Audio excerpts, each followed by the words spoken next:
Oh. Under ng pamumuno mo, hindi daw maayos ang Pilipinas. Oh, pakinggan natin to.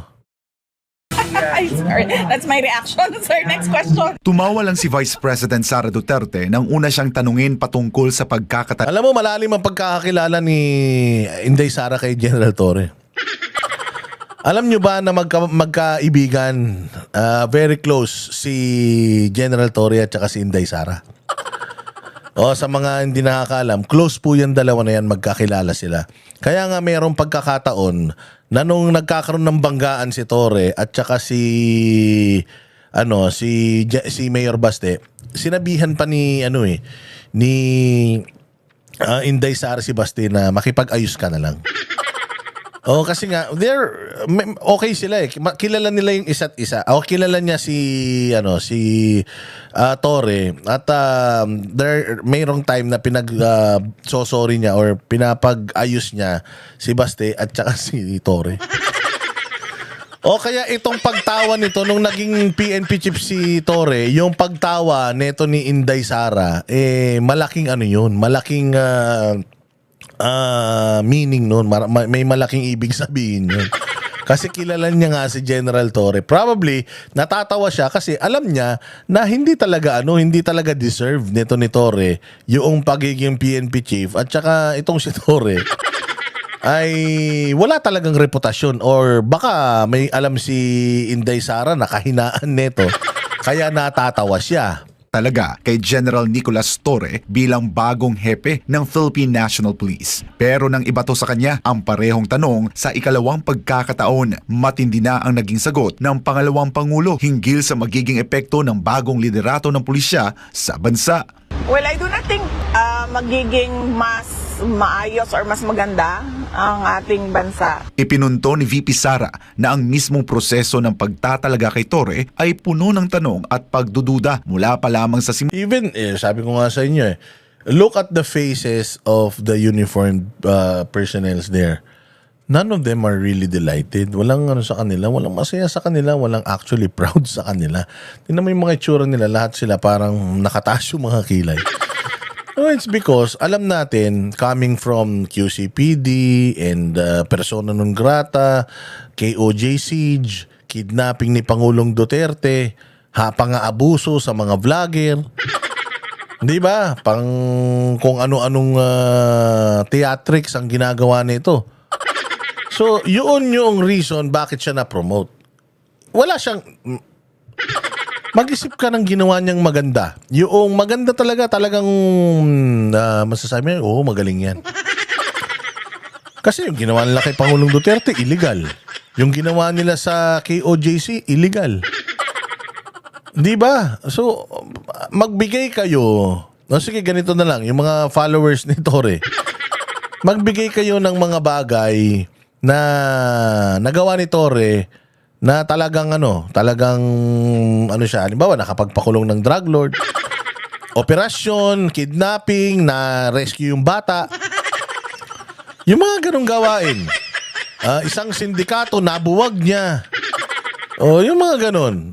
Pero yung may halong politika such as yung KOJC, wala na yan. Puros kabalbalan talaga ginawa niya dyan napakaraming violations talaga yung ginawa niya. Pero kalimutan natin lahat ng yun. Bigyan natin ng pagkakataon yung mga followers niya magbigay ng instance na nagawang kabutihan neto ni General Torre. Na operational, yung talagang trabaho nila. Sino ba yung mga napakulong niyang drug lord? Meron ba siyang high profile na kriminal na trabaho? Hindi ba? Kasi sabi ko nga sa inyo, pagka kriminal na tinrabaho, ibig sabihin talagang guilty yun Hindi yung kinakasuhan pa lang at dinidinig pa yung kaso. Kasi si Pastor Kibuloy, hindi siya kriminal. Si Pangulong Duterte, hindi siya kriminal. Patuloy na nililitis pa yung kanilang mga kaso, so hindi pa sila mga convicted criminals. Sino yung mga na-convict na mga criminals na tinrabaho nitong mokong na ito? Mailagay nyo dyan sa comment section, i-content natin sa susunod. mula na tila pag-uulit sa mga desisyong may bahid ng anomalya gaya aniya ng pagkakapili noon ng isang kongresistang may kinakaharap na bribery case bilang House Speaker. Unang-una, doon na lang tayo no sa pagpili ng Speaker of the House of Representatives. Na noon ko pang sinabi na bakit ka naman pipili ng Speaker of the House of Representatives na implicated in a bribery case on record in a case in the United States. Di ba? Meron nga kasi silang standards na kailangan pagka nasa gabinete nila, kailangan kriminal. Kailangan maraming kaso. O ikaw na nagsasabi, Boss Dada, dapat dapat guilty beyond reasonable doubt bago mo tawaging kriminal. Pero eto ngang mga ito, mga high profile na mga tao ito na involved sa corruption. Involved sa pera. Involved sa pang-aabuso. At lahat yan ay put on record. Di ba? O si General Torre. Kinuha mong hepe, ang dami-daming mga kaso. Hindi pa naman siya guilty, yes, pero ang dami-dami niyang mga kaso ng pang-aabuso sa kanyang kapangyarihan. Bakit ka kukuha ng isang tao na merong kaso ng pang-aabuso sa kapangyarihan? Ang dami-dami naman diyang iba. Hindi pa naman yan kriminal eh. Ayun na nga, kung meron ka namang makukuhang iba na walang kaso, bakit ka pa kukuha nung pinatutunayan niya pa yung sarili niya sa korte? Diba? Sasabihin nyo, bakit si Duterte, si Pastor Quiboloy, hindi sila humihingi ng posisyon, wala silang posisyon sa gobyerno. Sila yung mga private individuals, private person. So, labas sila dito. Kapag sila ay tatakbo na, hihingi na ng posisyon sa gobyerno, itatalaga na bilang mga sekretary, kailangan malinis sila. Kailangan wala silang kaso na konektado doon sa kanilang posisyon. Katulad to PNP. Pagpapatupad ng batas, tapos may kaso ka ng pang-aabuso sa kapangyarihan. Paano ka magiging magaling na hepe kung noknukan ng dami ng kaso mo ng pang-aabuso? Anong magiging hepe? Anong klaseng hepe magiging ka? Magiging ka mapang-abusong hepe. Naglagay ka sa Congress ng mukhang pera. Patay gutom sa pera na speaker. Anong nangyari sa kaban ng bayan? Hindi ba naubos? Sabi nga ni Pastor Quiboloy, sa isang blood bank, maglagay ka ng vampirang bantay. Ubos talaga. Ubos talaga yung dugo dyan. Iinumin niya yan araw-araw hanggang maubos niya. Ganon din. Naglagay ka ng Speaker of the House, may kaso ng bribery sa mga korte sa Amerika. Anong ine-expect mong gagawin yan? Di magnanakaw yan. Naglagay ka ng PNP chief na napakaraming kaso ng pang-aabuso sa kapangyarihan. Anong klaseng PNP chief yan? Magiging mapang-abusong PNP chief yan. Di ba? Same bananas. Ika nga. Sabi ni Inday Sara, itong gobyerno na to, ganyan ang qualifications na kailangan nila. Ganyan ang mga pag background check mo sa mga track record nila, ganyan, puros mga hayop.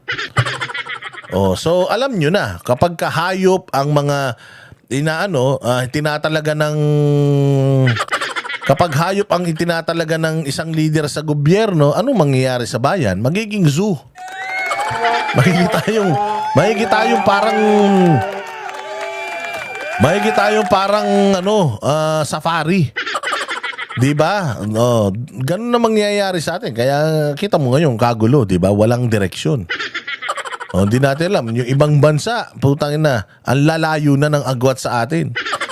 Tayo nandito pa rin tayo sa pagsosolve ng internal na problema natin.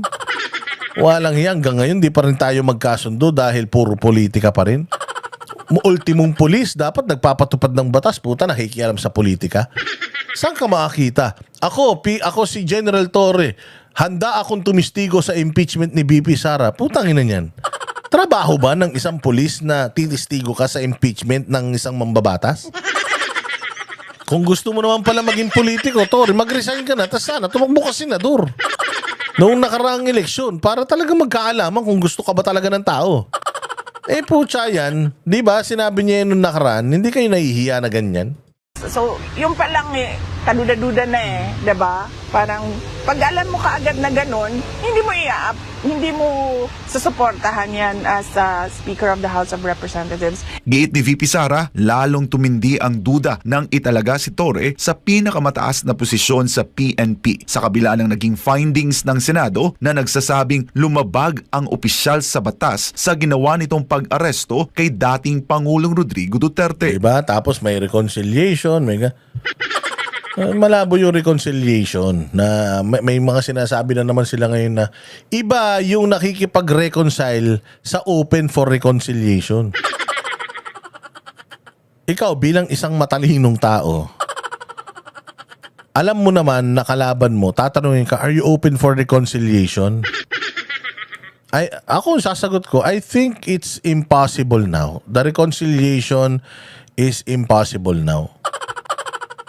Siguro I will answer the question when there's a possibility of reconciliation. But what's happening now, I don't think it's even on the table. Dapat ganun tinanong siya, ikaw ba willing kang makipagbati sa mga Duterte? Oo. Ngayon, scripted naman yung interview na yun ni Katunying. Pwede naman nilang strike out yun na tanggalin mo yun. Di ba? Na-edit naman yun. Tape naman yun. O ba't nilabas nyo pa rin? Kasi nga, nilabas nyo, you're checking kung kakagatin ba ng tao. Putang ina. Matalino Pilipino, tsaka sukan-sukan na talaga sa inyo. So nalaman ngayon ng Pilipino na talagang sinungaling si Bongbong Marcos, pathological hindi ba? Gusto makikipagbati, tapos ganito, biglang magsasalita the day after na no, the reconciliation must not have any condition. Gago ka pala Kayo nag-open ng reconciliation tapos kayo yung mag-iinarte. Sasabihin nyo na naman ngayon, yung open for reconciliation is different from actually reconciling or wanting a reconciliation. Gago, kayo nagbukas niyan tapos ngayon ito-twist nyo yung mga balita nyo. In the same way na merong recent findings ang Senate of violations of law of this police officer. So bakit mo naman gagawing chief of police? So masyadong sketchy yung decision. Samantala, mas matapang naman ang hindi, kasi plain and simple, in layman's term, hindi ako maglalagay ng isang tao na magbabantay sa pera ng taong bayan na magnanakaw. Or hindi ako maglalagay ng isang taong magbabantay sa pagkain na patay gutom. Hindi ba? Para kang naglagay ng isang leon doon sa may isang lechong manok. Tapos sasabihin mo doon sa leon na, bantayan mo yung lechong manok hutangin na nature niyan, kakainin niya talaga yung manok na yun. Ang nature neto ni Torre, lumabag sa batas. In order to please yung kanyang whoever siguro, is it safe to say na ito assumption lang yung makakapagbigay sa kanya ng power and money, baka yun ang yun ang pagsisilbihan niya, hindi na talaga yung konstitusyon tsaka ang taong bayan. Tatanong lang pwede bang ganun? Pahayag ni Davao City Mayor Sebastian Baste Duterte na sinabing si Torre ay malinaw na ginagamit lang ng Malacanang para sa pansarili nitong interes. I would admire this person kung talagang he did everything with due process. Yan yung sinasabi kong hindi inanong reporter.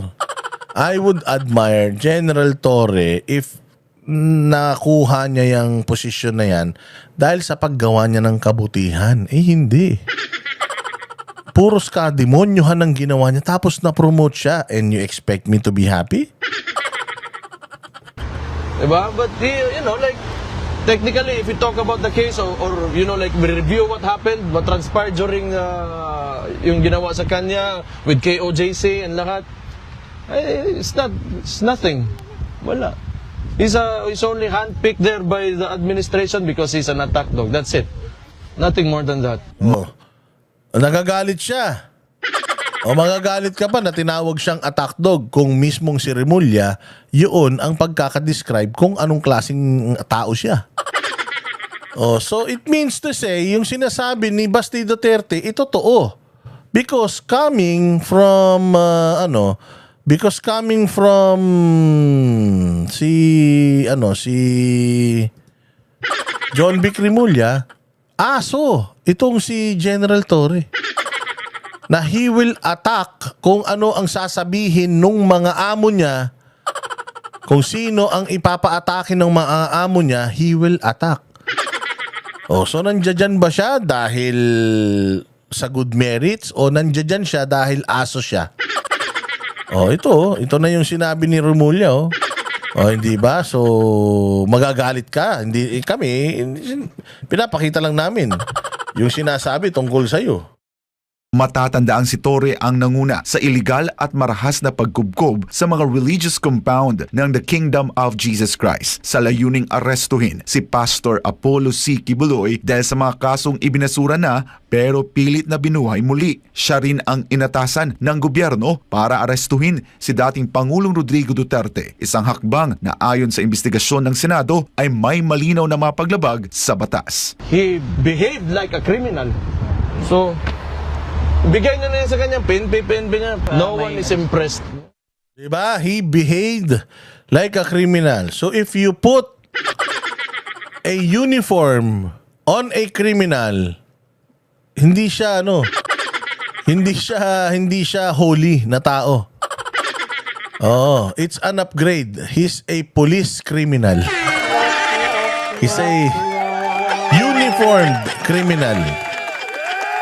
Ganun po yun. Sabi ko nga sa inyo, kapag nilagyan mo yung isang leader ng gang sa Bilibid, nilagyan mo ng damit ng pulis, wala na silang pinagkaiba ni Torre. Ang pagkakaiba na lang ni General Torre doon sa mga nasa Bilibid, sila na ordinary yung suot. Si Torre, may mga bitu-bituin dito. Yun lang yung diferensya. But if you remove yung uniform, si General Torre is no different than yung mga kriminal dun sa Bilibid. Diba? Oh. Ayan, maraming salamat mga bossing. I hope you enjoyed itong ating live stream. Mabuhay kayo mga bossing at magkita-kita tayo ulit sa susunod na vlog. Like and share. Maraming salamat sa mga bagong subscribers natin. Salamat po sa mga nagko-comment. Salamat po sa mga nagsusuper thanks. Mabuhay po kayo. Kami ang boses ng masa, hindi natatakot. Katotohanan lang, di kami nalulunod. Walang bahid ng sismis, lahat ay totoo. Kahit sino ka pa, pag mali ka babanatan ka. Walang pinipili kulay, wala kaming kinikilingan. Basta para sa bayan, kami lalaban. Pagtama palakpakan, pag mali banatan. Di matitinag, di matatakot, para sa bayan tuloy ang sigaw. Sa harap ng kamera, walang halong takot. Mga baluktot, lahat kayo'y tulad.